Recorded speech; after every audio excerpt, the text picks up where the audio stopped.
Hi, hello to everyone.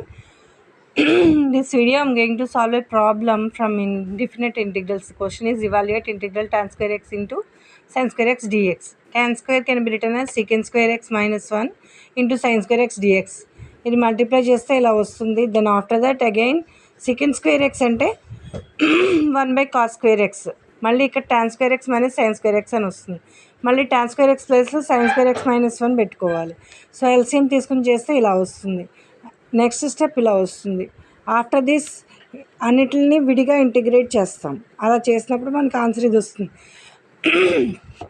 You are having formulas for each and every integration part. So this is integral secant square x dx is tan x minus integral 3/2 dx is nothing but minus 3/2x plus here 1/2 comes out. Integral cos 2x is nothing but sin 2x by 2. Okay, so tan x minus